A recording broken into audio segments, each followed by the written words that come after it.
मार्छु कुर्छु भन्दा पतिर भन्दै भन्दैनन् यिनीहरू। बुझिन्छ नि कुरा कि यो कुरा गलत छ।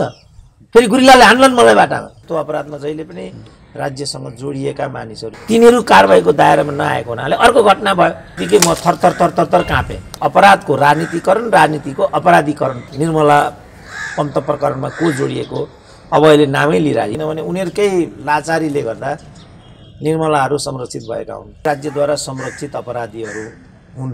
तर यस्तो काण्डमा ठुला बडाका छोराछोरी संलग्न हुन्छन् भयो त कारबाही। तर अहिले पनि मेरो मनले के भन्छ भने यो बलात्कार गर्ने त फाँसी योग्य हुन्छ। निर्मला हत्या प्रकरणमा यस्तोलाई त फाँसी दिए पनि कम्ती हुन्छ भनेको थिएँ। कत्रो आलोचना आयो। तपाईँ प्रोफेसर भएर मानव अधिकारको विपरीत नमिल्ने कुरा भन्ने, मुख्य सचिव, सचिव, विभागीय मन्त्री अपराधीहरू तिनीहरू हुन् नि। कि जनताले दण्डित गर्नुपर्छ, कार्यकर्ताले गरे सबभन्दा राम्रो एउटा कट्टु लाउन्। मैले मेरो विचार, मेरो अनुरोध छ बाबा रामदेवले पनि एउटा भेस्टे लाउन्। किन पाइँदैन? नाङ्गे हिँडे पनि हुन्छ। नाङ्गे हिँडे पनि ठिक छ, मलाई त नाङ्गे हिँड्न मन पर्यो। नाङ्गे हिँडे भने पनि त कसले के भन्छ, यो त नाङ्गो रहेछ भन्छन्। झक्की झकाउ मोडल बिहा गरेर हिँड्छन्, कम्युनिस्ट हौँ भन्छन्। दादा भए, एउटा आमा गुन्डा भए त्यसरी काँप्थ्यो। सर तपाईँ किन घुमिरहनु भएको छ कबाबमा हड्डी, बाहिर जानुहोस् भनिदियो मलाई। मैले मारेको हिम्मत छैन मलाई थुन भनेको छ त्यति बेलै बाबुरामले। बाबुरामलाई यिनीहरू ल्याङ्राले थुन्न सक्छ नि त बाबुरामलाई। लोग्ने मऱ्यो, स्वास्नी राष्ट्रपति, छोरो मऱ्यो, बुहारी मन्त्री। त्यसो भने त मेरी त विद्यार्थी हुन्, विद्या भण्डारी जेसुकै भनिदिउँ त। म अष्टलक्ष्मी साक्य चाहिँ राजनीतिमा आबद्ध भएकी हुन्, मेरो पनि साथी हुन्, म चिन्छु उनलाई। फोन आयो बालुवाटारबाट, कामरेड मन्त्री हुने होइन, बक्सिन्छ हजुर भनेपछि विचार गर्छु म तिमीलाई भनेपछि पिसा फेर्न जान्छु भनेको प्रभु शाह एकैचोटि शपथ ग्रहण समारोहमा देखा पर्यो भन्ने छ। तिमीलाई पनि हामी सडकमा घिसार्छौँ रे, थुन्छु, कुट्छु, पिट्छु, मार्छु, तँलाई देखाइदिन्छु भन्दा त केही पनि क्या। जो पनि प्रचण्डलाई पनि लगेर थुन्नुपर्छ, बाबुरामलाई लगेर थुन्नुपर्छ, बादललाई घिसार्नुपर्छ, यस्तो मात्रै भन्छन्। अझ चाहिँ बलिदान दिनुपर्छ, मर्न तयार हुनुपर्छ, 7 दिन नेपाल बन्द गर्नुपर्छ, अझै पनि यस्तो भन्ने हो। 7 दिन नेपाल बन्द गरेर भए पनि केपी ओलीलाई घुँडा टेकौ भने के हो? बैलगाडे पशुपति मन्दिर गएको फलानो भन्थे नि यहाँका बजारुहरू। म संहिता खारेज गर्छु भन्नु खारेज हुन्छ? त्यति पनि बुझ्दैन नेपालीले, हुन्छ खारेज? मेरो बुवाको निधनको कुरा आयो, म पनि भावुक भएँ। किम जोङ उन त ढुङ्गाको हुनुपर्ने, के ढुङ्गाको पनि मान्छे हुन्छ? 30 वर्षको उमेरमा मर्दैछ अनि उसको बाबु रुँदैन? बाबु तँलाई पनि म मार्छु, चिडियाखाना लगेर थुन्छु, सडकमा घिसार्छु। यो त उदण्ड अभिव्यक्ति हो नि। हिजो पार्टी एकता मैले हुँदैन भने नि मलाई नै लखेट्दै नि लालबुजा गढाउनु। तिम्रो विचार यो एकता हो? त्यो मूल्याङ्कन गर्ने विधि नै अनौठो छ क्या नेपाल र नेपालीहरूको। यो के सोचाइबाट यिनीहरू काम गर्छन्? ओहो, यो 2/3 मास्ने जो राजनीतिक अपराधीहरू हुन्, यो अपराधमा संलग्न केही नभए 50 जना होलान्। यिनीहरूलाई त कमसेकम 10 वर्ष नेपालको राजनीतिबाट वर्जित गराइदिनु पर्छ। 2/3 मास्ने भान्नेहरू, भडुवाहरू, यिनीहरू जोसुकै भए पनि, प्रचण्डै भए पनि सम्पूर्ण केपी ओलीको अपराधमा संलग्न हुने अनि अहिले आएर जनयुद्धको डिङ हाँक्ने मिल्छ? यो जनयुद्धको डिङ हाँक्ने समय हो? सारा जनयुद्ध बेचेर खानुभयो। 3 महिनाभित्र मेलम्ची नबनाएर हेरेर तिमीहरूको म के हालत बनाइदिन्छु भनेको है वाह बिना मगर भन्नुहुन्थ्यो। त्यहाँ बसेर मस्ती मार्ने, हिजो मन्त्री हुँदासम्म यी सब कुराहरू केही नहुने, अब आएर छोएर त हेर त। त्यो सुन्दा मलाई पनि एकदम भावुक जस्तो भयो। होइन भने यी ल्याङल्याङ्गे बुढाहरूको ल्याङल्याङ हामीले खपिरहनुपर्छ। यिनीहरू लडिरहन्छन्, जुधिरहन्छन्। मेरो समक्ष तिमीहरू क्षमा याचना गर, होइन भने मलाई चाहिँ रथारोहण गराऊ। किनभने मैले त हिजै यो भनेको छु, मध्यावधि हुन्छ पनि भनेको छु, यो एकता हुँदैन पनि भनेको छु, भयो भने यो टिक्ता पनि टिक्दैन पनि भनेको छु। यसले सबै कुरा भयो भने कुनै पनि परिणाम दिँदैन भने हाँस्थ्यो होइन हिजो? के भयो त अहिले? प्रोफेसर डाक्टर सुरेन्द्र केसीलाई आजको विशेष प्रस्तुतिमा म हार्दिक स्वागत गर्न चाहन्छु। ल हस्, धन्यवाद। अब पछिल्लो समय राजनीतिक घटनाक्रम पनि निहाल्नु भएको छ, नेपाली समाजमा पनि निहाल्नु भएको छ। बलात्कारका घटना विभिन्न चरणमा बढिरहेका छन्।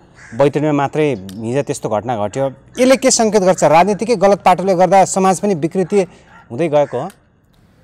त्यो त छँदैछ, तर यस्तो काण्डमा ठुला बडाका छोराछोरी संलग्न हुन्छन् र उनीहरू चाहिँ राज्यद्वारा संरक्षित अपराधीहरू हुन्। त्यसकारण राज्य निरीह छ उनीहरूको अगाडि। त्यसकारण जे गरे पनि हुन्छ भन्ने जुन दण्डहीनताको संस्कार हो, अराजकताको जुन संस्कार हो, राज्य संरक्षित जुन अपराधजन्य घटनाहरू कारबाहीको दायरामा नल्याइने अनि अदालतको पनि अपराधीहरूलाई नै विभिन्न किसिमले प्रोत्साहन र संरक्षण प्रवर्धन गर्ने जुन मनोवृत्ति हो त्यसपछि आजको स्थिति आइराखेको छ। किनभने यस्तो अपराधमा जहिले पनि राज्यसँग जोडिएका मानिसहरू, हिजै नमिता सुनिता काण्ड पनि यस्तै थियो, त्यसपछि निर्मला काण्ड भयो। निर्मला काण्ड जस्तो नहोस् यो घटना भनेर प्रचण्ड नेपाल समूहले विज्ञप्ति नै जनाइसक्यो। अब त्यसको कुनै अर्थ छैन, त्यो रोदन हो। किनभने उनीहरूकै लाचारीले गर्दा निर्मलाहरू संरक्षित भएका हुन्। गृहमन्त्री प्रचण्डले नै पठाएको मान्छे होइन, उनले चाहिँ पुँजीवादमा यो पुँजीवादी विकृति हो भन्दै हिँडे, यस्ता घटनाहरू सामान्य हुन् भन्दै हिँडे। कोही यो एमसिसी जस्तो क्या, त्यो एमसिसी भन्ने इन्टायरली प्रचण्डहरूले गरेको थियो। त्यो कुरा हिजो त्यहाँ नाङ्गियो, पुष्टि पनि भयो, तर उनीहरू मान्दै अझै ढिङ्नै गर्छ। यो ढिङ्नै गर्ने जुन मनोवृत्ति हो तिनका कारणले यो स्थिति आएको छ। जबसम्म उनीहरूले यो कुरालाई मान्दैनन् तबसम्म यस्तो कुराको अन्त्य हुँदैन। संस्कार भएन राजनीतिमा समग्र रूपमा हेर्दाखेरि सर? त्यो संस्कार भन्ने एउटा पाटो हो, संस्कार त छैन, त्यो कुरा पक्का हो। मुख्य कुरा दण्डहीनता। दण्डहीनता किन यसरी मौलायो नेपाली समाजमा? अब राज्यको निकायमा जोडिएका, जस्तो बालुवाटारै भनौँ न, ल भनौँ त भाइ, बालुवाटारमा को सम्हाल्नु छ भन्नु त मलाई? बालुवाटार आम मान्छेले गरे हो र? बालुवाटारमा त अहिले बालवाला अर्थमन्त्री छन्, विष्णु पौडेलदेखि हरेकको नाम जोडिएको छ। 2 जना पूर्व प्रधानमन्त्री, अनि मुख्य सचिव, सचिव, विभागीय मन्त्री अपराधीहरू तिनीहरू हुन् नि। भाटभटेनीको साहु पैसा उपलब्ध गराउने 2 करोडमा उनी हिजो छुटे। ती हामी हो र? ती आम मान्छे हुन्, नेपाली जनता हुन् र तिनीहरू? त्यसकारणले यो राज्य संयन्त्र नै अपराधीहरूको हातमा छ र उनीहरू नै यो अपराध गर्छन्। यति हो सार कुरा चाहिँ। अब भनिरहेछन् त निर्मला पन्त प्रकरणमा को जोडिएको, अब अहिले नामै लिइरहेको, हिजो नाम लिँदैन थिए। अब यहाँ अपराध र राजनीति चाहिँ को घुलन मिलनबाट पनि यस्तो भएको छ। अपराधको राजनीतिकरण, राजनीतिको अपराधीकरणपछि चाहिँ समाजमा यस्ता घटनाहरू, मैले भनिहालेँ नि, बालुवाटार। यो अपराध र राजनीति इन्टररिलेटेड भएका छन्। अपराधको राजनीतिकरण, राजनीतिको अपराधीकरण भएपछि दण्डहीनता मौलाउँछ। सानो मान्छेले जस्तो मैले कानुन मिच्न म हिम्मत गर्छु, सोच्दा पनि सोच्दिनँ म कुनै पनि अपराध गरौँ कि भनेर। एकचोटि म धरानमा महेन्द्र क्याम्पसमा बिएमा पढ्थेँ, गोजीबाट चिट निकालेँ, चिट सार्नु पर्यो भनेर। चिट निकाल्ने बित्तिकै म थरथर काँपेँ। अनि म थरथर काँपेपछि सुप्रिन्टेन्डेन्ट हुनुहुन्थ्यो कुमार बहादुर कार्की भन्ने सर हाम्रो। ऊ त्यो काँप्दैछ, त्यसलाई ज्वरो आएको के आयो हेरेर त्यसलाई भनिदिए, झन् काँप्न थालेँ म, थरथर काँप्न थालेँ। किनभने यो चोरी हो, यो अपराध हो, यो गर्नु हुँदैन भन्ने भित्र मेरो मनले भन्थ्यो। सर मलाई अलिकति पिसाबाउला जस्तो भयो भन्ने मैले। अनि म बाथरुम गएँ, त्यो गोजीमा भएका सबै चिज फ्याँकेर फर्केर आएर म बसेँ। त्यसले गर्दा मेरो मनस्थिति नै खसबज्यो, मेरो परीक्षा बिग्रियो। त्यस कारण अपराध भनेको जहिले पनि कमजोर। अब दादा भए, एउटा आमा गुन्डा भए त्यसरी काँप्थ्यो। उल्टो सरलाई त्यहाँबाट कबाबमा हड्डी भन्थ्यो। एकचोटि म वीरगन्जमा, त्यसपछि म लेक्चरर भएर ठाकुरराम क्याम्पस वीरगन्जमा आइपुगेँ। त्यहाँ म परीक्षा चलाउन थालेँ।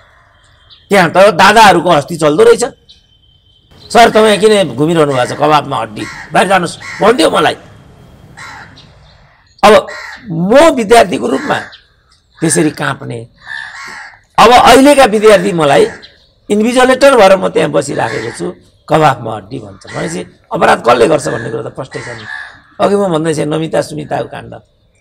नमिता सुनिता काण्डमा त्यो बेला राजपरिवारसँग जोडिएका मानिसहरूको नाम लिन्थ्यो। अहिले पनि तिनीहरूको नाम लिन मलाई अहिले पनि डर लाग्छ, त्यति शक्तिशाली मान्छे थिए। अब निर्मला पन्तको बारेमा नाम लिन म सकौँला? अब यी कतिपय लालबुजकडहरू अहिले चाहिँ लिइराखेका छन्, शक्तिशाली मान्छेसँग नाम जोड्दैछन्। अब जुन अहिले घटे तिनीहरू कारबाहीको दायरामा नआएको हुनाले अर्को घटना भयो। त्यसो भए अपराधमा शक्तिशाली मान्छे पऱ्यो भने ऊ दण्डित हुँदैन? भयो त, अहिलेसम्म को भयो त भने नि। जस्तो अब त्यो के कोइराला भन्ने, रञ्जन कोइराला भन्नेले स्वास्नी मार्यो होइन, भयो त कारबाही। 8 वर्षमा अदालतले नै छोडिदियो। बालकृष्ण ढुङ्गेलको मुद्दामा हिजो उनी मुक्त भयो अरे भन्ने मैले सुने। अब यो गोर्खाको के अरे त्यो नन्द प्रसाद अधिकारी होइन, त्यो चाहिँ गङ्गामाया अधिकारी अनसनमा बसिरहनु भएको छ। त्यो गङ्गामाया त जिउँदै छिन् भनौँ न, उनको हस्बेन्ड त मरि नै सक्यो, अनसन बस्दै बस्दै मर्यो। जनै उनले चाहिँ नाम तोकेर बाबुरामको नाम लिइराखेको छ। अब बाबुराम कारबाहीमा आउँछन् त, मैले मारेको हिम्मत छ मलाई थुन भनेको छ त्यति बेलै बाबुरामले। बाबुरामलाई यिनीहरू ल्याङ्राले थुन्न सक्छन् त बाबुरामलाई। अब त्यो बालकृष्ण ढुङ्गेलले एउटा मैले मिडियामा मैले अन्तर्वार्ता सुनेको हामीले नै मारेको हो भनेको छ उसले। कारबाही हुन्छ त उसलाई, अब मन्त्री हुन्छ ऊ भोलि। कालीबहादुर खाम भन्ने सिधै मलाई मन्त्री बनाऊ भन्दै भनिरहेछ। बनाउँछन् ओलीले कुन दिन उनलाई। अनि कसले कारबाही गर्छ बाबु? यस्तो प्रश्नै मलाई नगर्नु, फेरि मलाई नि कुट्देला नि यिनीहरूले। अनि धेरैको बुझाइ के छ भनेपछि गणतन्त्र आइसकेपछि झन् अराजक भयो समाज भनेर त्यो कोणबाट विश्लेषण गरिन्छ नि सर। अनि त्यसमा दुई मात्रै भएन, ल एन्ड अर्डर हिजो बलियो थियो होइन। अब त्यो कुरा भन्यो भने प्रतिगामी भनिदिइहाल्छन् होइन। हिजो राजाहरूले बाटोघाटो बनाए, राजमार्ग बनाए, कल कारखाना बनाए, उद्योग खोले, यिनीहरूले जम्मै ती उद्योगहरू बन्द गरे। अब मैले त्यसो भन्यो भने पञ्चायतको गुणगान गायो भनिदिन्छन् यहाँका लालबुजा कडहरूले।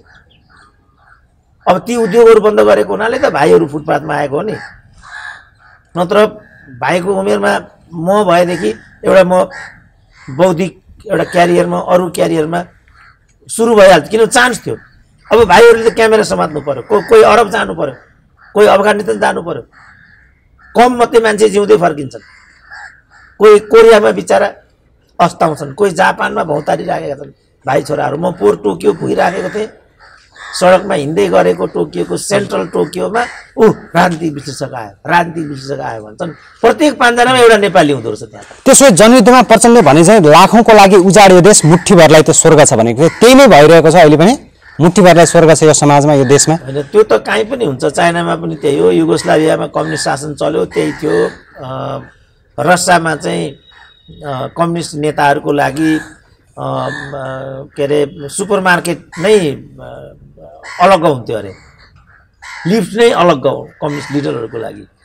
यो मुठी भरलाई स्वर्ग छ यो देश भन्ने चाहिँ इन्टरनेसनल एउटा फेनोमेना हो काहीँ पनि। अब भनौँ न, अब अमेरिकैमा पनि ट्रम्प जस्ता मान्छेहरू छन् नि त। यहाँ खड्गौलीको नाम लिन्छन् होइन, खड्गौलीको के नाम लिनु, अमेरिकामा ट्रम्पै त्यस्ता छन्। त्यस कारणले शासक वर्गहरूले जहीँ पनि राज्यलाई आफ्नो हातमा लिएकै हुन्छ। भारतमा पनि त्यही हो, गान्धी परिवारपछि मात्रै अरू परिवारको पालो आउँछ। इभन म इन्टरनेसनल रुटहरूमा फ्लाइ गरिरहँदाखेरि यो थाईको चाहिँ म के देख्छु भनेदेखि, यो थाई एयर भन्नेको चाहिँ मलाई हाँस पनि उठ्छ। डेमोक्रेसीमा अहिलेको सभ्य समाजमा पनि यस्तो हुँदो रहेछ भनेर। थाई एयरको सिस्टम के छ भने यात्रुहरूका लागि रोयल फर्स्ट भन्ने छ त्यहाँ। जो रोयल्टिजहरू हुन्छन्, रोयल्टिजहरूलाई जहाजमा छिराइसकेपछि मात्रै अरू यात्रुहरू चाहिँ प्रवेश गर्न पाउँछन्। मुठीभरलाई त काहीँ पनि छ बाबु। तर यहाँ चाहिँ यिनीहरू गणतन्त्र भन्छन्, जनयुद्ध भन्छन्, कम्युनिस्ट पार्टी भन्छन्, के भन्छन् नि। जस्तो भारतमै पनि मैले के देख्छु भनेदेखि नेसन फर्स्ट भन्छ त्यो। नर्थ कोरियामा मैले पिपुल फर्स्ट भनेर देखेँ। नेपालमा चाहिँ के भन्ने रहेछन्? नेपालमा त पावर फर्स्ट। स्वास्नी, छोरी, बुहारी, अरूको त कसैको नाम सुनिन्छ र यहाँ। राष्ट्रपति हुन्छन्, लोग्ने मर्यो स्वास्नी राष्ट्रपति, छोरो मर्यो बुहारी मन्त्री, अनि भाइ छैन भने बुइनीलाई मेयर, त्यही छ होइन। अनि योग्य छ भने किन नआउने प्रसङ्ग त उठाउनु भयो नि त प्रचण्डले पनि। हिजो त्यत्रो जनयुद्धमा छोराछोरी लडे, उनीहरू किन अगाडि नबढ्ने भन्ने प्रसङ्ग त उठाउनु भयो नि त पछिल्लो समय। हो नि त, वरियता चाहिँदैन त बाबु। हामीले किन छोराछोरी अगाडि बढायो कसले भनेको छ र? भनेको छैन नि। हामीले तिम्री छोरी जस्तै अर्की छोरी कहाँ छिन् पो भनेको त बाबु। तिम्रा छोरा जस्ता योग्यता अरू कुन थियो होला त? थिएनन् होला। विद्या भण्डारी जस्ती माया ग्याउली थिएनन् होला। माया ग्याउली आज किन मागेर हिँड्छन् भनेको पो त। मोहनचन्द्र अधिकारी किन एक कप चिया मागेर हिँड्छन् बाबु भनेको त। हामीले किन विद्या भण्डारी त्यहाँ ल्यायो भनेको छ र? विद्या भण्डारीलाई पनि प्रक्रियामा राख न पो भनेको छ त। अब अहिले उनीहरू गाँड कोराकोर गर्छन्, सेतो साडी प्रस्तुत गरेर विद्या भण्डारीलाई त्यहाँ पुर्याउनुले गल्यो। अब अहिले भनेर हुन्छ? बालकोटै जानुस् भनिदिए त्यसरी। अब अहिले हुन्छ त? त्यसो भने तिमी पनि खुमलटार के जाऊ भन्देला अर्कोले, मिल्यो त त्यो? महिला अस्मितामाथि प्रहार भएन त्यो बालकोट जाऊ भनेर राष्ट्रपतिलाई भनेको के हो? अब उनी त राष्ट्रपति भइसक्यो, त्यो पद त सम्मानित हो नि। अब हामी जम्मैले त्यो पदलाई चाहिँ सम्मान गर्नुपर्ने हुन्छ नि, विद्या भण्डारीलाई गरेको होइन नि। त्यसो भने त मेरी त विद्यार्थी हुन् विद्या भण्डारी, जेसुकै भनिदिउँ त म क्लासमा पो मेरी विद्यार्थी हुन् त, त्यहाँ त राष्ट्रपति हुन् त। मेरो भनाइ चाहिँ के भने राष्ट्रपति बनाउने विधि चाहिँ पारदर्शी हुनु पर्यो, योग्यता प्रणालीमा आधारित हुनु पर्यो। यहाँ के भयो, युनिभर्सिटीको प्रोफेसर पनि पार्टी आधारमा, सचिव पनि पार्टी आधारमा, राजनीतिमा सम्पूर्ण कुरामा गुटबन्दी, जात भाषा धर्म क्षेत्र लिङ्ग, त्यतिले नपुगेर फेरि गुटबन्दी पनि चाहियो। जस्तो खड्ग ओलिका भयो भने मात्रै मन्त्री हुने राजदूत हुने कुराले न आज नेपालको राजनीति यहाँ आइपुग्यो। प्रचण्डले छोरी बुहारी मात्रै अगाडि बढाउने, केपी ओलीले पनि शाक्य खरेल अनि उप्रेती हुँदासम्म अरूको नाम आउँदैन। तपाईँ कहीँ हेर्नुहोस्, ती जात आएपछि मात्रै अरू जात आउँछन् कहीँ पनि। अब यो विधि चाहिँ लोकतन्त्रको अनुकूल भएन हाम्रो भनाइ। हाम्रो तिनीहरूलाई नदेऊ, उप्रेती पनि त योग्य हुन सक्ने भयो, शाक्य पनि योग्य हुन सक्ने भयो। विद्यासुन्दर शाक्यको नाम त सबैले सुनेकै छ, उनको उमेरैबाट उनी कति वरिय हुन् भन्ने कुरा प्रश्न हुन्छ। किनभने काठमाडौँमा त कम्युनिस्ट पार्टीको भावभूमि आधार क्षेत्र भएको ठाउँ काठमाडौँ हो। यहाँ त 101 त्यही जातका पनि वरियता प्राप्त योग्य व्यक्तित्वहरू छैनन् यहाँ। यिनीहरूले पद्मरत्न तोलालाई त फुटपाथमा पुर्याइदिए लास्टमा। पद्मरत्न राष्ट्रपति बनाउने, राष्ट्रपति हुने पालो त त्यति बेला जो रामराजा प्रसाद सिंहलाई अगाडि बढाए प्रचण्डले, त्यति बेला त पद्मरत्नको पालो थियो नि। नेवारै कम्युनिटी पनि मल्ल के सुन्दर अहिले पनि छन्। भाइले सुनेको छ मल्ल के सुन्दरको नाम? खोइ त मल्ल के सुन्दरहरू भएन नि त। अनि तिमीलाई नेवारै चाहियो भने पनि त्यहाँभित्र पनि वरियता हुन्छ, महिला नै चाहियो भने त्यहाँभित्र पनि अष्टलक्ष्मी शाक्य त विद्या भण्डारी नजन्मिकन, राजनीतिक रूपमा विद्या भण्डारीको जन्म नभइकन, भौतिक रूपमा जन्म भए पनि राजनीतिक रूपमा उनको जन्म नभइकन अष्टलक्ष्मी शाक्य चाहिँ राजनीतिमा आबद्ध भएकी हुन्। मेरो पनि साथी हुन्, म चिन्छु उनलाई। मेरो के साथी भन्नु, सिनियर मभन्दा, मैले पनि नेता मान्नुपर्ने हैसियत कि हुन् अष्टलक्ष्मी शाक्य। कहाँ छिन् त अष्टलक्ष्मी शाक्य? यसमा किन तिमीहरूले प्रणाली बसायो भनेको त हो। यस्ता खालका मान्छे चाहिँ माओवादीभित्र पनि होलान्, त्यहाँभित्र पनि वरियता किन भएन त्यो पो भनेको। हामीले अब बिनाको उदय भयो भने, रेणुको उदय भयो भने हामीलाई के चिडचिडाट हुन्छ र भने नि। तर उनीहरूले पनि वरियताबाट आउनु पर्यो। नेता जस्तो एउटा उदाहरणबाट भन्छु, माओ सेतुङले आफ्ना छोरालाई चाहिँ कोरियन वारमा लड्नको लागि पठाए। लड्दा लड्दै माओ सेतुङका छोरा चाहिँ दिवंगत भए। अनि किम इल सुङले चाहिँ कमरेड अब यस्तो भयो, छोराको निधन भयो, कसरी पठाउँ के पठाउँ भनेर चाहिँ माओ सेतुङलाई सोधे। सोद्धा माओ सेतुङले के जवाफ दिए भनेदेखि, मेरो छोरो चाहिँ त्यहाँ मेरो छोराको रूपमा लड्न गएको होइन, चाइनिज जनमुक्ति सेनाको सिपाहीको रूपमा त्यहाँ लड्न गएको, र अरू सिपाहीहरूको जे स्थान हुन्छ मेरो छोराको पनि त्यही नै स्थान हुन्छ, स्पेसल केही पनि हुँदैन। हामीले यहाँ पनि अपेक्षा गरेको ठ्याक्कै त्यही नहोला, तर त्यस्तै खालको अलिकति वरियता हेरिदेऊ, पारदर्शिता हेरिदेऊ, योग्यता क्रम हेरिदेऊ।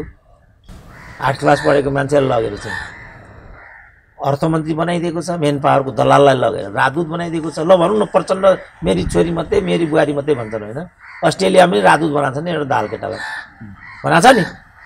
के आधारमा बनाएको त्यसो तिमीलाई? राजनीतिक भन्छन् होला, हो त राजनीतिक उनको, र राजनीति पनि भएन, वरियता पनि भएन। हिजोसम्म काङ्ग्रेसबाट नेपाल टेलिभिजनको अध्यक्ष थिए तिनी भन्ने छ। के आधारमा बनाएको त्यसो भने? ल प्रचण्डकै कुरा गर्ने भने के आधारमा बनाएको त? अरू 101 कुट्नै एउटा प्रतिभा भएका ल पार्टीभित्रकै बनाउने अरे, ल ठिकै छ, हामीलाई बनाऊ त भनेको छैन नि, हामीलाई बनाउँछन् र। ल विश्वविद्यालयमा भिसी बनाइरहेका छन्, यिनीहरूले नै बनाएको। मैले सुनेको चाहिँ विद्या भण्डारीको चाहिँ भान्जो अरे। मलाई हो जस्तो पनि किन लाग्छ भने यिनलाई चाहिँ योभन्दा पहिला चाहिँ इन्स्टिच्युट अफ मेडिकल साइन्सको चाहिँ इन्स्टिच्युट अफ मेडिसिनको चाहिँ डिन बनाएका थिए। गोविन्द केसीले वरियता चाहिन्छ भनेर हडताल गरे, टेरेनन्, मुद्दा पर्यो।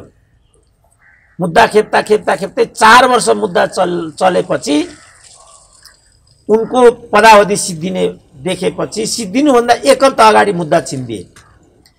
एक हप्ता अगाडि मुद्दा छिन्दिएर उसलाई चाहिँ के गरिदिए भनेदेखि मुद्दा जिताइदिए र त्यो 4 वर्षको तलब खाने प्रबन्ध गरिदिए। अपराध जन्य र दुराशयपूर्ण हो नि यो। त्यसपछि त्यही मान्छेलाई लगेर उनीहरूले विसी बनाइदिए। यो के गरेको भनेको विश्वविद्यालयमा 101 वरियता मान्छे तिम्रै पार्टीका भक्तहरू छन्, दलालहरू पनि छन् त्यहाँ। तिमीलाई भक्त चाहियो भक्त छ, दलाल चाहियो दलाल छ, जे पनि छ नि।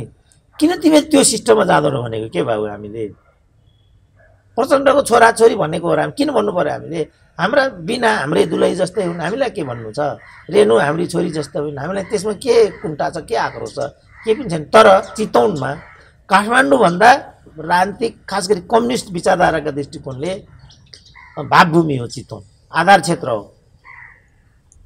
तीबाट नेकपा माओवादीले एकता केन्द्रबाट विद्रोह गरेर माओवादीको बाटो लिएको थियो, त्यही चितवन भन्ने ठाउँबाट। अनि त्यहाँ 101 वरिय कम्युनिस्टहरू छैनन् ती भनेको। त्यसपछि ठिक छ, रेणुको पनि पालो आउँछ। जस्तो रेणुकै कुरा गर्दा यिनीहरूले के गरे, यही क्षेत्रमा उम्मेदवार बनाए सांसदको, हारिन्। यहाँ हारिसकेपछि चितवन लगेर मेयरमा लडाए, हारिन्। मतपत्र च्यातेर सबैले देखिरहेको छ होइन? त्यो के गरेको भनेको के बुझिन्छ नि कुरा? कि यो कुरा गलत छ? फेरि गुरिल्लाले हान्लान् मलाई बाटामा, त्यो मार्छु कुर्छु भन्दा पत्र भन्दैनन् यिनीहरू। फेरि महिला कुट्न आयो भने मैले के गर्ने हो? तर मैले भने चाहिँ त्यति मात्रै हो। सबैले चाहिँ डेमोक्रेसीमा सबैको चाहिँ वरियता हुनुपर्छ, राइट मेन राइट प्लेस हुनुपर्छ र रिवार्ड एन्ड पनिसमेन्टको व्यवस्था हुनुपर्छ। जस्तो बादललाई नै भनौँ न, पार्टी फुटाउने व्यक्तिहरू नि बादल भनेका। नेकपा पहिलो फुटाउने त बादल हुन् नि, प्रचण्ड यो के मोहन वैद्यसँग मिलेर पार्टी फुटाए। अनि के नै गर्छौँ भने त्यहाँ गए, 1-8 वर्ष बसे, सकेनन्। किनभने मस्ती जनयुद्धका पालामा बसेर सुतेर मस्ती गरेर खाने त बानी लागिसकेको थियो यिनीहरूलाई। सकेनन्, फर्केर आए, फेरि यही माओवादी भन्नेमा आए। अनि त्यसपछि यो एमालेसँग चाहिँ पार्टी एकताको नाटक रचे, फेरि उनलाई नै गृहमन्त्री बनाए। वरियतामा राख्नु पर्दैन बादललाई? कयौँ त्यहाँ चाहिँ योग्य 101 समर्पित नेता कार्यकर्ताहरू थिए, तिनीहरूलाई बनाउनु पर्दैन गृहमन्त्री? के देखेर बादललाई गृहमन्त्री बनाएको हिजो? मातृकाको पनि कुरा यो, पहिलो पार्टी फुटाउने मातृका थिए। फेरि फर्केर उता भौतारिए, केही लागेन। के लाग्छ र यिनीहरूलाई बसेर खाने बानी लागिसकेको छ, गफ गरेर क्रान्तिका कुरा गर्ने, मस्ती मार्ने कुरा न हो त्यहाँ। सकेनन्, मातृकाले आफै भनेको छ मैले पार्टी चलाउन सकिनँ, फर्केर आएँ भनेको छ। आए फेरि मन्त्री। त्यसो भने त्यहाँ नित्य देवेन्द्र पौडेलको पनि कुरा त्यही हो। उसँग गए बाबुरामसँग पार्टी फुटाएर, फन्डको फर्केर आए, टिकट त फेरि उनले नै पाए। त्यसो भने समर्पित भएर लाग्ने कार्यकर्ताहरूको मूल्याङ्कन कहिले हुन्छ त? किन तिमीहरू त्यसो गर्दैनौ? कतै तिमीहरूको यो हरकतले गर्दाखेरि त बादलहरूको पैदा भइराखेको छैन भनेको मैले। अब यही भनौँ न, अब माधव नेपालले हिजो जनयुद्धमा चाहिँ जनयुद्धलाई समर्पण गरे प्रचण्डले, विरुद्धमा मणि थापा र रविन्द्र श्रेष्ठहरू आए। ती भित्रबाट थपक्क टिपेर रविन्द्र श्रेष्ठलाई चाहिँ माधव कुमार नेपालले मन्त्री बनाए। पछि यौन काण्ड भयो, कता हराए। अब अहिले त्यही शैलीमा यिनै केपी ओलीले फेरि मणि थापालाई बनाए, टोपबहादुर रायमाझीहरू बनाए। त्यसो भने त्यहाँ चाहिँ 100औं वर्षदेखि समर्पित भएर पार्टीमा काम गरिराखेका जो नेता कार्यकर्ताहरू छन् तिनीहरूको पालो चाहिँ कहिले आउँछ भनेको मैले। यसरी टिपिक्क टिप्के त्यो प्रभु शाह भन्ने चाहिँ प्रचण्डकै जुलुसमा माइतीघर मण्डलमा पुगेका थिए अरे। फोन आयो बालुवाटारबाट, काभ्रेड मन्त्री हुने होइन, बक्सिन्छ हजुर भनेपछि विचार गर्छु म तिमीलाई भनेपछि पिसा फेर्न जान्छु भनेको प्रभु शाह एकैचोटि शपथ ग्रहण समारोहमा देखा पर्यो भन्ने छ। अब तिनै अहिले प्रचण्ड मुक्त नेपाल बनाउनु पर्छ भन्छन्। त्यस्तो पनि कुनै मन्त्री बन्ने, अब चिडी खेलमा चिडिया खानामा लगेर चाहिँ प्रचण्डलाई हाल्छु रे, त्यसो भने तिमीलाई पनि हामी सडकमा घिसार्छौँ रे त भने यो त दण्डहीनता हो नि। गृहमन्त्रीका नाताले उनले भनेका हुन् कि शक्ति बादलले जुमा लगाएर हाल्छु भनेर के हो खास? त्यस्तो बोल्छ त। हिजो नवराज सुवेदीहरूसम्म बढीमा जोगमेर श्रेष्ठहरू असामाजिक तत्त्वसम्म भन्थे बढीमा। यिनीहरू त तँलाई कुर्छु पिट्छु मार्छु चिडियाखानामा खानामा लगेर थुन्छु घिसार्छु भन्दा तल त भन्दैन। यसले दण्डहीनता ल्याउँछ, यसले अराजकता ल्याउँछ, यसले ठिक संयमित भन्नु पर्यो। राज्यले यस्तो किसिमको हरकत भयो भने कानुन बमोजिम कारबाही गर्न बाध्य हुन्छ, किनभने राज्य चाहिँ ल एन्ड अर्डरप्रति जिम्मेवार हुन्छ। साथीहरूले संयमित आफ्ना अभिव्यक्तिहरू दिनुहोला, कार्यकर्ताहरूलाई उत्तेजित नबनाउनु होला। त्यो गर्नुभयो भने राज्य पनि अगाडि आउन बाध्य हुन्छ। त्यसले मुठभेडको स्थिति पैदा गर्छ। मुठभेडको स्थिति पैदा भयो भने त्यसले कसैलाई पनि राम्रो गर्दैन। भन्ने त यति मात्रै हो नि, कुट्छु, यहाँ त थुन्छु, कुट्छु, पिट्छु, मार्छु, तँलाई देखाइदिन्छु भन्दा त केही पनि क्या, जो पनि प्रचण्डलाई पनि लगेर थुन्नुपर्छ, बाबुरामलाई लगेर थुन्नुपर्छ, बादललाई घिसार्नुपर्छ, यस्तो मात्रै भन्छन्। के भने आयो यस्तो यिनीहरूले? यसबाट मैले के भने यिनीहरू शासकीय शैली नै थाहा छैन यिनीहरूलाई। किन तल्लो तहका मान्छे चाहिँ रातोरात मन्त्री प्रधानमन्त्री भएको छन्। उनीहरूलाई न राजकीय गरिमाको एउटा महत्त्व थाहा छ, न त्यसको अर्थ थाहा छ, न त्यसको गरिमा थाहा छ। उनीहरूलाई केही पनि थाहा छैन। त्यसपछि उनीहरू यस्तो किसिमको कन्टसन्ट भनेर हिँड्छन्। यो नगर, संयमित प्रतिक्रिया देऊ, संयमित भाषा प्रयोग गर। कानुन बमोजिम बाहेक त कसैलाई पनि केही गर्न पाइँदैन नि अहिलेको समयमा। त कसैलाई पनि कस्तो छ, उल्टो कमी कमजोरी अपराध गर्नेलाई चाहिँ राज्यले चाहिँ लिगल एडभाइजर दिन्छ। यो चलन छ, उल्टो पैसा खर्च गरेर। त्यो अनुसार कानुनी एउटा राज्यको अवधारणा भनेकै त्यही हो। मांसाहारी आन्दोलन गर्छु भनेर प्रचण्डले भनेको उत्तर चाहिँ गृहमन्त्री बादलले त्यो दिनुभयो। अब त्यो उनीहरू दुइटै एउटै स्कुलका हुन् नि त। मांसाहारी भन्नु पनि सर्वथा अनुचित छ होइन। जस्तो फस्दै गयो नि त प्रचण्ड, जस्तो हामीले देख्यौँ एमसिसीको प्रकरणमा। किनभने यिनीहरूको अराजक जुन शैली हो, यिनीहरूको जुन गैर जिम्मेवारी अभिव्यक्ति र व्यवहार हो, जस्तो विद्या तेरो सिन्दुर खोइ केपी ओली तेरो पोइ भन्ने नारा लगाए नि हिजो माओवादीका लडाकाहरूले। अब त्यो नारा लगाउनु गलत थियो। प्रचण्डले देन त्यो नारालाई चाहिँ रोक्न सक्नु पर्थ्यो। एमसिसीको नारा त रोक्न सक्दा रहेछन् नि त, आफूले अन द स्पोट रोके र त्यहाँबाट उनी भागे नि त। यो नारा त उनले त रोकेनन्। यसबाट के बुझिन्छ भने उनीहरूले नै लगाएको प्रचण्डले त्यस्तो नारा त किन लगाउँथे बिचरा। प्रचण्ड त अभिव्यक्तिमा जे जस्तै भए पनि राजनीतिक एउटा सोच शैली भएका व्यक्ति हुन् नि। उनका शासकीय शैलीहरू उनले चाहिँ जनयुद्धलाई परिणामदायी बनाउन सकेनन्। त्यो आफ्नो ठाउँमा आलोच्य छ। हुँदाहुँदै पनि त प्रचण्ड एउटा राजनीतिक नेता हुन् नि त। त्यो खुबी त उनीसँग। उनलाई गाडीको हिँडेको आरोपलाई पनि भोलिपल्ट खण्डन पनि गरे। अब मैले ती सबै सुने, ती सबै चाहिँ खेदजनक छन् र लज्जास्पद छन् नि। त्यसबाट उनी विषयलाई कसरी प्रस्तुत गर्ने, एउटा जनयुद्धबाट आएको नेताको आचरण के हुनुपर्ने भन्ने बुझ्दा रहेनछन् भन्ने नै देखिन्छ। किनभने जुनसुकै तर्कबाट पनि आम जनतालाई नेपाल बन्द भन्ने अनि आफू चाहिँ 3 करोडको गाडी चढेर हिँड्ने जुनसुकै तर्कबाट पनि उपयुक्त हुँदैन नि। कि उनीहरू बाहिर नआउनुपर्छ, उनलाई सेक्युरिटीले चाहिँ हिँड्न दिँदैन भन्ने किसिमको कुरा गर्नु। त्यसो भने के आफू चाहिँ सेक्युरिटीको घेरामा बसेर जनताका छोराछोरीलाई चाहिँ मैदानमा पठाइदिने हो? यो कायदा त्यसो भने त यो त हिजो दिल्लीमा बसेर रोल्पामा जनयुद्ध गर्ने जस्तै कुरा हो। हिजो उनीहरू जनयुद्धको बेला नेता संरक्षित हुनुपर्छ भन्नुहुन्थ्यो, सपरिवार बम्बेमा बस्नुहुन्थ्यो। अनि डोल्पाका चाहिँ लडाकाहरू चाहिँ टाउकोमा कफन बाँधेर साइसेनासँग भिड्न पुग्थे अनि ती शहादत प्राप्त गर्थे। यो त अरूका अहिले पनि अझ बाबुरामले के भन्दैछन्, अझ चाहिँ बलिदान दिनुपर्छ, मर्न तयार हुनुपर्छ, 7 दिन नेपाल बन्द गर्नुपर्छ। अझै पनि यस्तो भन्ने हो? जनयुद्ध गर्नुभयो, माओवादी हुनुभयो, प्रधानमन्त्री हुनुभयो, मधेसवादीसँग गएर टाँसिनुभयो, अझ 7 दिन बन्द गर्नुपर्छ अरे यस्तै भन्ने संयुक्त आन्दोलन। यसरी नै परिवर्तन ल्याउने हो। 7 दिन बन्द भयो, केपी ओलीको ठाउँमा उहाँ प्रधानमन्त्री हुनुहुन्छ, अनि के पाउँछौँ त हामीले?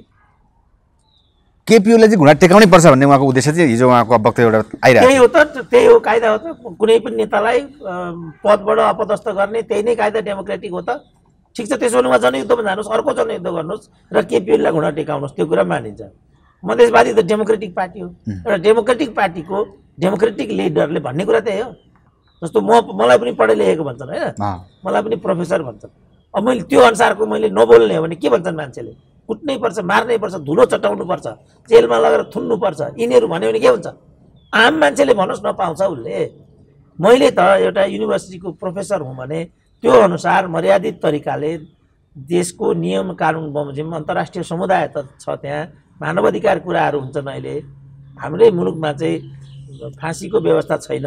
मैले एकचोटि चाहिँ निर्मला हत्या प्रकरणमा यस्तोलाई त फाँसी दिए पनि कम्ती हुन्छ भनेको थिएँ। कत्रो आलोचना आयो, तपाईँ प्रोफेसर भएर मानव अधिकारको विपरीत नमिल्ने कुरा भन्ने, यो के हो भने मैले तुरुन्तै क्षमा मागेँ।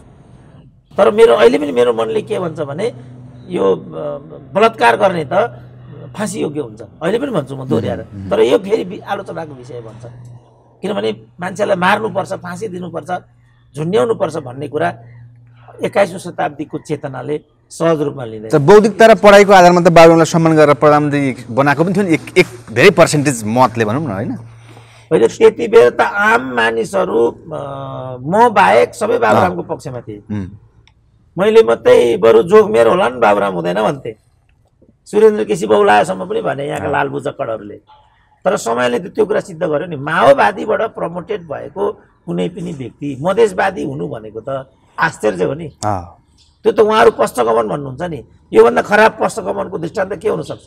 माओवादी भनेको सर्वहारा वर्गको अधिनायकत्व प्राप्त गर्ने कम्युनिस्ट क्रान्तिकारी युद्ध हो माओवादी भनेको। मधेसवादी भनेको के हो? केही नेता मधेसवादी हुनु भनेको के हो? योभन्दा पश्चगमनको कुनै अर्को उदाहरण हुनसक्छ? फेरि मधेसवादीको कोणबाट म भनिरहेको छैन। मधेसवादीको आफ्नै एजेन्डा छ, आफ्नै राजनीतिक सैद्धान्तिक प्रतिबद्धता छ। महन्त ठाकुर जस्ता साफ सुध्रेका नेताहरू पनि त्यहाँ छन्। उपेन्द्र यादवको पनि आफ्नै प्रकारको राजनीतिक उचाइ छ। तर बाबुराम माओवादीबाट मधेसवादी हुनु भनेको त पश्चगमनको त्योभन्दा अर्को दृष्टान्त केही पनि हुन सक्दैन नि। त्यसकारण हिजैदेखि मैले आकलन गरेको के भने बाबुराममा चाहिँ एउटा राजनीतिक सोच विचार छैन। अब किन बाबुराम यो सब? किनभने टेक्नोक्रेसीका दृष्टिकोणले, एक्सपर्टिजमका दृष्टिकोणले फेरि बाबुरामको वैशिष्ट्य त देख्छु म।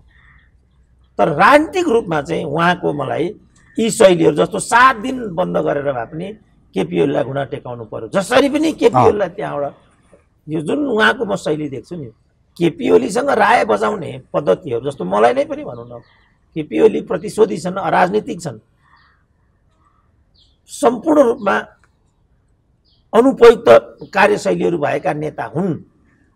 केपी ओलीको हकमा मेरो रिमार्क यही हो। तर केपी ओलीलाई केपी ओली बनाउने फेरि हामी होइन। जनतामा गयो 2/3 दिन्छन्, पार्टीमा गयो पार्टीको अध्यक्षता जित्छन्, संसदीय दलमा गयो संसदीय दलको नेता हुन्छन् र प्रधानमन्त्री हुन्छन्। अनि मैले रिस गरेर उनी त्यहाँबाट हट्छन् त फेरि। अब डेमोक्रेसीमा त केपी ओलीलाई हटाउने हो भने, जस्तो अहिले मध्यावधिको कुरा भइरहेछ, हामी सबै लागेर केपी ओलीलाई हराउन सिद्धिगयो नि। जहाँबाट उनी लड्छन् एउटा राम्रो प्रतिद्वन्दी त्यहाँ प्रतिस्पर्धी खडा गरिदिउँ, केपी ओलीलाई ठेगान लगाइदिउँ। डेमोक्रेसी भन्दा योभन्दा अर्को बादशाहलाई घोडाबाट ओह्राल्ने अर्को विधि त केही छैन होला। 7 दिन नेपाल बन्द गरेर भए पनि केपी ओलीलाई घुँडा टेकाउ भने के हो? त्यसो भने ल बाबुराम त्यसपछि हुन्छन्, एउटा प्रधानमन्त्री त हुन्छ होला। फेरि केपी ओली 14 दिन नेपाल बन्द गरेर बाबुरामलाई त्यहाँबाट निकाल्छु भन्लान्, अनि त्यसबाट समस्याको समाधान हुन्छ त? एउटै कुरा के भने केपी ओलीले गलत काम गरेका छन्, यिनलाई चाहिँ दण्डित गर्नु जरुरी छ। निर्वाचनमा अब अहिले निर्वाचनको कुरा पनि भइरहेछ, ल निर्वाचन नहोला, संसद पुनर्स्थापना होला, सबै दल मिलेर केपी ओलीलाई अविश्वासको प्रस्ताव ल्याऊ, हटाउँ, यति हो नि त पढे लेखेकाले नेताले भने। यही सिलसिला डाक्टर साहब, अस्तिको शक्ति प्रदर्शन जनप्रदर्शन विशाल सभा भन्ने हिसाबमा प्रधानमन्त्री केपी ओलीको जस्तो सम्बोधन आउला भन्ने एक किसिमले केही आउला भनेर विभिन्न बौद्धिक वर्ग विभिन्न क्षेत्रका मान्छेले सोचेका थिए राष्ट्रिय अन्तर्राष्ट्रियमा। त्यो आएन भनेर नेगेटिभ कुरा आइरहेछ। वास्तवमा केही हुनु पर्थ्यो? प्रधानमन्त्री जस्तो मान्छेले त्यहाँबाट बोलेर केही कुरा हुन सक्थ्यो? अहिलेसम्मको इतिहासमा केही छ र केही सोचेको? त्यो हुनै सक्दैन। त्यो जे उनले भने त्यति मात्रै हो। यो मैले पहिल्यै आकलन गरेका थिएँ। म बाहेक अरू मान्छेले चाहिँ कसैले सङ्घीयता हट्छ, कसैले धर्मनिरपेक्षता हट्छ, कसैले राजतन्त्रको पुनर्स्थापना हुन्छ भन्ने कुरा गर्थे। त्यसरी राज संस्थाको पुनर्स्थापना हुन्छ, त्यसरी सङ्घीयता हट्छ। राजाको गेटमा गएर भाषण गर्दै हुने हो त? त्यही त भनेको। अब त्यो त्यसबाट के बुझियो भने उनलाई चाहिँ बैलगाडे पशुपति मन्दिर गएको फलानो भन्थे नि यहाँका बजारुहरू, त्यसको जवाफ दिन उनले दरबारकै गेटमा गएर म नै वास्तवमा गणतन्त्रवादी हुँ भन्नु पो रहेछ त उनलाई त। उनी त्यो भन्नको लागि उनले नारायणी गेट रोजेको रहेछ भन्ने कुरा त पुष्टि भयो। त्यति भन्दैमा राजावादी व्यक्ति थिए अरे, आदियुद्ध बाहिर हिँडे पनि अरे बोल्दा सुन्दै भन्ने कुरा पनि आएको थियो। त्यो उनीहरूको समस्या हो, त्यो केपी ओलीको समस्या होइन। केपी ओली त 14 वर्ष गणतन्त्रको लागि जेलमा बसेका मान्छे हुन्। त्यो मान्छे गणतन्त्रवादी भनेर कसैले अपेक्षा गर्थ्यो भने त्यो ठुलो कत्रो भ्रममा थियो त त्यो। त मैले डे 1 मा भनिरहेको थिएँ यो विधिबाट ती कुनै पनि कुरा हुँदैनन्।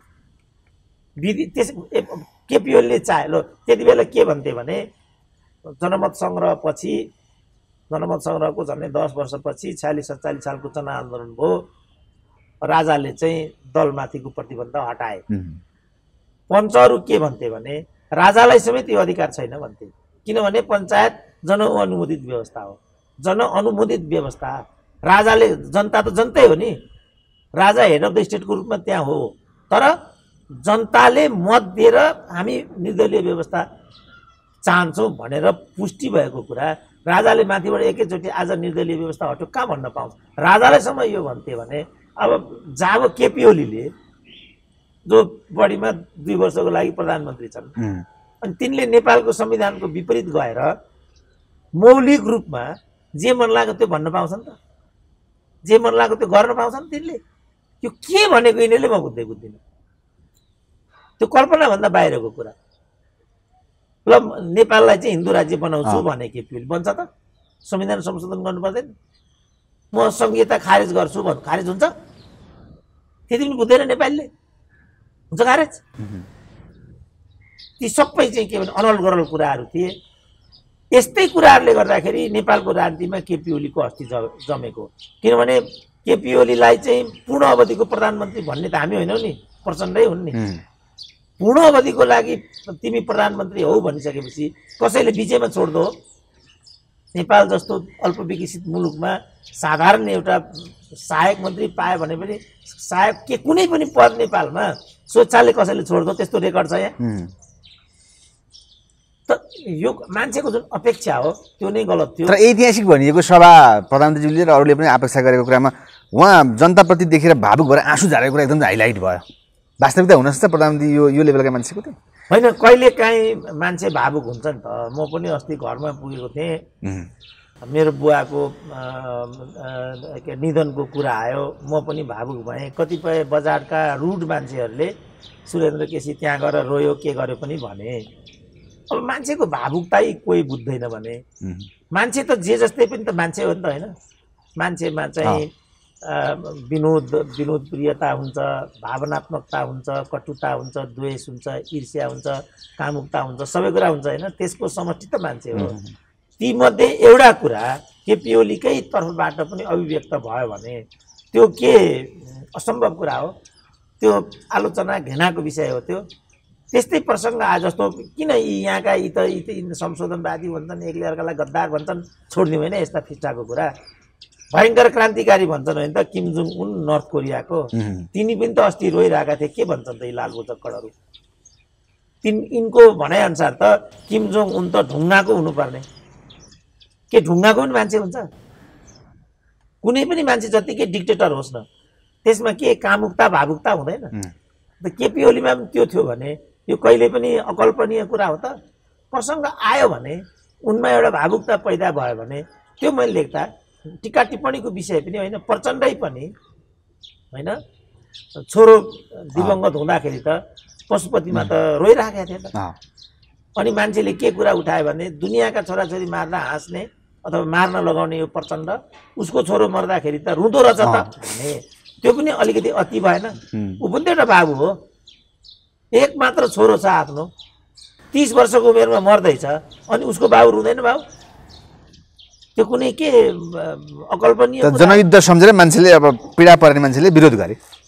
अब ठिक छ, त्यो पनि आफ्नो ठाउँमा फेरि गलत छैन, किनभने दुनियाँका छोराछोरी त मारेको छ, हत्यारा आयो भनिरहेछन् दुनियाँले। त्यो कुरा त मान्छेले हेर जस्तो तँलाई भयो त्यस्तो मलाई पनि भयो, थाहा पाइसक्यो छोरो मर्दा कस्तो हुँदो रहेछ भने त्यो पनि स्वाभाविक हो। तर हामीले कटुता भन्दा पनि होइन बिर्सिनु त सकिँदैन। आफ्नो छोरो मारेको, छोरी मारेको, बाबु मारेको कुरा कसले बिर्सिन सक्छ? सक्दैन। बेपत्ता भएका कुरा, बेपत्ता कसैले त्यो त सक्दैन नि। यस्तो कुराहरूबाट हामीले सिक्नुपर्छ। घटनाबाट चाहिँ सिक्ने हो, घटनाबाट चाहिँ उत्तेजित हुने। तँलाई पनि म मार्छु, चिडियाखाना लगेर थुन्छु, सडकमा घिसार्छु, यो त उदण्ड अभिव्यक्ति हो नि, अराजनैतिक अभिव्यक्ति हो नि। त योबाट हामीले आफूलाई बचाउनु पर्छ र मर्यादित, संयमित, सन्तुलित कानुनी एउटा अवधारणाका बीचबाट कारबाहीका कुराहरू कानुनभन्दा परतिर आजभोलिको समाजले त्यो मान्न सक्दैनन्। हजुर, अघिल्लो दिन बन्द गरियो, भोलिपल्ट प्रधानमन्त्रीले विशाल सभा भनेर त्यो हिसाबले अगाडि बढ्नु र सम्बोधनमा पनि खासै त्यस्तो प्रभावकारिता त केही आएन भन्ने कुरा सबैले भनिएको छ। र त्यहाँबाट फेरि अब 1 गते 7 गते बुटवल विराटनगर ठाउँमा हामी गर्छौँ भनेर उहाँले अझै भन्ने, प्रचण्डज्यूहरूले फेरि पछि 28 गते काठमाडौँमा ठुलो भेला भन्ने, यस्तै हुन्छ अब डाक्टर साहब राजनीति अबको 1 वर्ष 1.5 वर्ष अथवा चुनाव विविध कुरा भन्ने छ। त्योभन्दा बढ्ता हुन्छ नि। अब त चुनावको माहौल छ, अब अदालतले के निर्णय गर्छ, चुनावतिर गयो होइन। प्रधानमन्त्रीको सिफारिसलाई अदालतले सदर गरिदियो भने त अबको 6 महिना त चुनावको कुरा मात्रै हुन्छ। चुनावमा त योभन्दा अरू हुनै सक्दैन नि। जनयुद्धमा गोली वर्षिन्छन्, जनआन्दोलनमा मान्छे मारिन्छन् भने निर्वाचनमा चाहिँ चुनावी सभाहरू हुन्छन्। अब यो त प्रजातन्त्रका अङ्ग प्रत्यङ्गहरू हुन् नि। यसमा अनौठो कुरा के छ, नहुनु पर्ने कुरा के छ, यसको यो त त्यसैले मैले भने चुनावले देश र जनताको पक्षमा त्यत्रो ठुलो पे गर्दैन, मैले भनि नै आएको छु। किनभने अब यसमा चाहिँ ध्रुवीकरण बढ्छ होइन। आयाराम गयारामहरू, टिकटको लागि यहाँको मान्छे उहाँ पुगिरहेको हुन्छ, उहाँको मान्छे त्यहाँ पुगिरहेको हुन्छ। यसले विद्वेष घृणा बढाउँछ, द्वन्द्व घर्षणहरू हुन्छन्, मानवीय क्षतिहरू अनिवार्य छ। अब खर्च त 1 खरबभन्दा बढी यसमा लगानी हुनेवाला छ। त यी सब कुरा त यसैको आधारमा मैले के भनेको भनेदेखि हाउस पुनर्स्थापित भयो भने सबभन्दा राम्रो चाहिँ त्यही नै हुन्छ। किनभने यी सब कुराहरूबाट हामी 2 वर्ष भए पनि सुरक्षित हुन्छौँ। तर अब रेसनल त हाम्रो देशमा प्रिभेल गर्दैन। नेतालाई जे मन लाग्यो, नेताले जे चाह्यो। हिजो पार्टी एकता मैले हुँदैन भने नि मलाई नै लखेट्दै नि लालबुझ गढहरू देखि कसरी मलाई भर्खर अस्ति पनि यिनीहरूको अस्तिको विगत 2 महिना अगाडिको लडाइँमा पनि एउटा टिभी च्यानलले तपाईँ त हुँदैन भन्नुहुन्थ्यो त भयो त भनेर व्यङ्ग्य गर्दै थियो। अनि तिम्रो विचारमा यो पनि पार्टी एकता हो भने तिम्रो विचार यो एकता हो? पार्टी एकता भनेको त सैद्धान्तिक हुन्छ, वैचारिक हुन्छ, मानसिक रूपमा पनि हामी एक हौँ भन्ने व्यवहारद्वारा पुष्टि भएपछि बल्ल त्यो एकता हुन्छ। त्यो यहाँ भइराखेको छैन। समानान्तरमा चाहिँ के भने बेग्ला बेग्लै समूहहरू जिउँदैछन्, नेतृत्व गुट उपगुट जिउँदैछन्, पार्टी कार्यालयहरू यथावत छन्। पेरिस डाँडा छ, धुम्बा राई छ। तिम्रो विचारमा यो पार्टी एकता हो भने मैले तिनले के भन्न खोज्दै थिएँ र मैले के अपेक्षा गरेको थिएँ भने जुन च्यानलको साथीसँग मैले यो कुरा गरेको थिएँ, यो पार्टी विभाजनतिर गएपछि पहिलो अन्तर्वार्ता मलाई लिन्छन् होला भन्ने मैले अपेक्षा गरिरहेको थिएँ। उनी अहिलेसम्म आइराखेका छैनन्। यहाँको त्यो मूल्याङ्कन गर्ने विधि नै अनौठो छ क्या नेपाल र नेपालीहरूको। यो के सोचाइबाट यिनीहरू काम गर्छन्? ओहो, यसो त भनेको त सुरेन्द्र केसीले, त्यो कुरा त आज पुष्टि भयो। अब उहाँको भनाइ के रहेछ, फेरि म एउटा अन्तर्वार्ता गर्नु पर्यो भन्ने त लाग्दो रहेछ। नेपालीहरूमा यो मनोवृत्ति छ। यो मनोवृत्ति हुँदासम्म होइन, गुण र दोषको आधारमा पार्टी पद्धतिको, जीवन पद्धतिको एउटा आचरण नगर्ने हो भने हामी परिणाम पाउन सक्दैनौँ। र यो हाम्रो व्यवहारले नै नेपाली समाज मैले देख्दा यो खालको अप्ठ्यारोमा फसिराखेको छ। त्यसकारण राइट म्यान राइट प्लेस गर्नै पर्छ, रिवार्ड एन्ड पनिसमेन्ट हुनै पर्छ।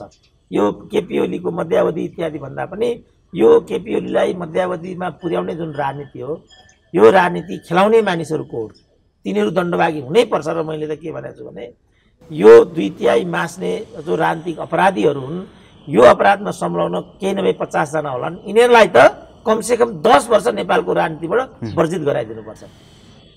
र यिनीहरू दण्डनीय छन्, दण्डभागी छन्। मैले त भनेकै छु, मैले राष्ट्रव्यापी अभियान लिएर निस्किन्छु। मेरो अरू माग हुँदैन। यी 50 जनालाई तिमीहरूले जो हस्तीहरू हुन् नि, 2/3 मास्ने भान्नेहरू, भडुवाहरू, यिनीहरू जोसुकै भए पनि, प्रचण्डै भए पनि, कमसेकम 10 वर्ष यिनीहरूलाई हामीले किनारा लगायौँ भने त्यो 10 वर्षमा आउने जुन युवा नेतृत्व छ, जस्तो भनौँ न विद्युत विभागको इतिहास केही नभए 50 वर्षको 100 वर्षको छ भनेदेखि 100 वर्षको विद्युत विभागको इतिहासमा त्योभन्दा पुराना त्यहाँभित्रका अधिकारीहरूले पूर्वाधार निर्माण गर्ने इत्यादिमा आफ्नै प्रकारले भूमिका खेलेको जग जाहेरै छ। त्यसबिचमा जो 17 घण्टाको लोड सेडिङ गर्ने अपराधीहरू त्यहाँभित्र देखा परेका थिए, ती अपराधीहरूलाई किनारा लगाउने काम कुलमान भएकै हो नि। तर यिनीहरूले त्यही कुलमानलाई सम्पूर्ण शक्ति प्रयोग गरेर अब अहिले वर्षमान फुर्ती लगाउँछन् होइन। हामी पनि जनयुद्ध लडेर आएका हौँ, सेनाको वक्तव्य गाडी देखाएर तर्साउन हामी धम्किँदैनौँ भनिरहेछ। त्यसो भने यही कुरा हिजो मन्त्री हुँदाखेरि केपी ओलीसँग टक्कर लिएको भए कति स्वाद पर्थ्यो। हामी त जनयुद्ध लडेर आएका हौँ, हामी त्यो क्षमता भएका मान्छे हौँ। अहिले हामीले त्यही जनयुद्धको जगबाट यहाँ मन्त्री हुने मौका पाएका छौँ। आज एमडी तपाईँ नियुक्ति गर्न नदिने भनेर त्यो फुइँ लगाइदिएको भए अर्थ हुन्थ्यो। अब अहिले सम्पूर्ण केपी ओलीको अपराधमा संलग्न हुने अनि अहिले आएर जनयुद्धको डिङ हाँक्ने मिल्छ? यो जनयुद्धको डिङ हाँक्ने समय हो। सारा जनयुद्ध बेचेर खानुभयो, आफू हुनुभयो, स्वास्थ्यलाई बनाउनु भयो, फलाना गर्नुभयो, अनि अहिले आएर के जनयुद्धको डिङ के आधार? खोइ कहाँ पुष्टि हुन्छ? उहाँहरू जनयुद्ध गरेर आउनु भएको भन्ने कहाँ पुष्टि भएको छ? उद्योग खुलेको छ, लडाकुहरूले प्रतिफल पाएका छन्, बेपत्ता विस्थापितहरूको व्यवस्थापन भएको छ, केही भयो? सबै बिर्से। अब होइन बेइमान गरेछ नि, त्यस्ताहरूले यो धम्की लाउन पाइन्छ त? हामीले यो भन्यो होइन, हामीलाई नि तिमी जनयुद्ध लडेर आएको आऊ र भन्ला नि फेरि लालभुजकड। म बोल्न त उनीहरूभन्दा टाठो कोही पनि छैन नि। अब अहिले बिनाले नै भनिरहेछ नि, छोएर देखाउ त प्रचण्डलाई लगेर, बादललाई एट्याक गरिदिनु, छोएर देखाउ त भनेर भनिरहेको छ। हिजो मेलम्ची त्यो खानेपानी मन्त्री हुँदाखेरि 3 महिनाभित्र मेलम्ची नबनाएर हेरेर तिमीहरूको म के हालत बनाइदिन्छु भनेको वाह बिना मगर भन्नुहुन्थ्यो। त्यहाँ बसेर मस्ती मार्ने हिजो मन्त्री हुँदासम्म यी सब कुराहरू केही नहुने। अब आएर छोएर त हेर त, हामी जनयुद्ध लडेर आएछौँ भन्नु कि खालि धम्क्याउनु कुरा मात्रै हुन्छ? त्यो धम्क्याउने त उनीहरूले हिजै गरिराखेकै छ नि। अब फेरि धम्क्याउने, फेरि धम्कीको भाषा यो हुँदैन। उहाँहरू सबैबाट उत्तिकै गल्ती भएको छ। यसमा तलमाथि होला, जस्तो प्रचण्डले एउटा कुरा भन्नुभएको, मलाई र केपी ओलीलाई एक ठाउँमा राख्नु अन्याय हुन्छ भनेर होइन। त्यो सुन्दा मलाई पनि एकदम भावुक जस्तो भयो। त्यो सत्य कुरा हो। वास्तवमा प्रचण्डमा एउटा डाइनामिक नेतामा हुने कतिपय विशेषताहरू म अहिले पनि देख्छु, तर गल्ती भयो नि त उहाँबाट। उहाँहरूले चाहिँ उहाँको उदारताले गर्दा, उहाँको लचकताले गर्दा आजको स्थिति आयो नि त देशमा। त यसबाट के पुष्टि भयो भने उहाँमा दूरदर्शिता छैन भन्ने कुरा त पुष्टि भयो नि त। बादल बोक्नुभयो, फलानो बोक्नुभयो, यी सबै चाहिँ आयाराम गयारामहरूलाई मन्त्री बनाउँदै हिँड्नुभयो, मन्त्री पद भाँड्दै हिँड्नुभयो, गल्ती भयो नि त। त्यो त मान्नु पऱ्यो नि त। यसको अर्थ के भयो भने हामीहरूबाट गल्ती भयो। जस्तो हिजै मोहन वैद्यले 45 सालमा सेक्टर काण्डलाई विषय बनाएर मबाट गल्ती भयो, तिमी अगाडि बढ भनेर मोहन वैद्यले नै प्रचण्डलाई अगाडि बढाएको रहेछ नि। अब प्रचण्डले पनि कुनै अर्कोलाई अगाडि बढाउनुपर्छ र आफै पछि हट्नुपर्छ। त्यो भएपछि मात्रै स्वस्थ तरिकाले वैकल्पिक नेतृत्व बन्न सक्छ र उहाँहरू अभिभावक भएर बस्नुपर्छ। त्यो विधिबाट अगाडि जानु पर्यो। त्यसपछिको राजनीतिले चाहिँ अग्रता पाउँछ। त 50 वर्षदेखि एउटा खोके बुढो एउटा नेतृत्व चाहिँ हत्याएर बसेको छ, अनि त्यसपछि छोरी बढाएको छ, बुहारी बढाएको छ, स्वाज्नी बढाएको छ। त्यसपछि मान्छेलाई यो बुढो त हामीलाई दिँदैन क्या मौका भन्ने लाग्ने नै भयो नि त। अब त्यो कसैले अभिव्यक्ति दियो भने अनि त्यसैलाई पनि तँलाई लतारुला, तँलाई म देखाइदिउँला भन्दै हिँड्ने हो। उहाँहरूबाट गल्ती भएको छ। यो राजनीतिक अपराध हो र यो अक्षम्य छ। उहाँहरू दण्डनीय हुनुपर्छ र उहाँलाई दण्डित गर्नै पर्छ। कि जनताले दण्डित गर्नुपर्छ, कार्यकर्ताले गरे सबभन्दा राम्रो। नेतैहरूले यो प्रश्न उठाउनु पर्यो नि। जस्तो अब विष्णु पौडेलले त भनेकै थियो सचिवालय असफल भयो, हामी चाहिँ पोलिट ब्युरोलाई, स्थायी समितिलाई चाहिँ हामी जिम्मेवारी दिउँ भनेकै थियो। के अरे विष्णु पौडेलले, जनार्दनले पनि अलिकति भनेकै थियो। किनभने हाम्रो उसले पनि भनेको छ, यो हरिबोल गजुरेलले पनि, वामदेवकै कारणले आजको समस्या उत्पन्न भएको हो। तर यो सहायक कारण हो। मुख्य कारण चाहिँ प्रचण्ड र केपी ओलीकै पदीय महत्त्वाकांक्षा हो भनेकै छ। उहाँले सबैले भनिराखेको छ नि त। जे मैले भनेको ठ्याक्कै विषय त्यहीँ उभिराखेको छ। अब उहाँहरू अझै पनि यो आन्दोलनमाथि घात नगर्ने पक्षमा हो, नेपाल राष्ट्र र नेपाली जनताको पक्षमा हो भने जुन यो असफल नेतृत्व, यो असफल नेतृत्व पछि जानुपर्छ। ठिक छ, त्यहाँ घनश्याम भुषाल आउन्, वर्षमान पुण्य आउन्, हामीलाई केही भन्नु छैन। किनभने अब वर्षमानहरूको पालो पनि आइसक्यो। किनभने बादल जस्ता अरू नेताहरूले बेइमान गरिसकेपछि वरिय नेतृत्व जस्तो पम्पा भुषाल छिन्, देवेन्द्र पौडेल छन् नि इन्टलेक्चुअल लिडरहरू त्यहाँभित्र पनि। हरिबोल गजुरेलकै अघि हामीले कुरा गऱ्यौँ, युवराज गेवाली छन् हाम्रो एमाले पट्टिका, छन् नि 101 राम्रा नेताहरू। ती नेताहरूलाई अगाडि ल्याउँ। यी जुन असफल नेताहरू हुन् यिनलाई चाहिँ अभिभावकीय भूमिकामा पछाडि लैजाउँ र त्यो दोस्रो तेस्रो जुन पङ्क्तिको नेतृत्व छ त्यो नेतृत्वलाई एकचोटि जिम्मेवारी दिएर हेरौँ न त। त्यसो भने होइन भने यी ल्याङल्याङ्गे बुढाहरूको ल्याङल्याङ हामीले खपिरहनुपर्छ। यिनीहरू लडिरहन्छन्, जुधिरहन्छन्, राज्यका साधारण स्रोतहरू यिनीहरूमाथि नै अपव्यय भइरहन्छन्। 3 करोडको यिनीहरूले गाडी चढ्नुपर्छ, 80 जनाको सेक्युरिटीको जत्था लिएर हिँड्छन्। त्यो नेपाली जनताले किन बोक्नु? बोझ भएन हामीलाई अब यो इन्कार हेर त स्थानीय प्रतिनिधि इत्यादि गरेर 28,000 त हामीले जनप्रतिनिधि पाल्नुपर्छ।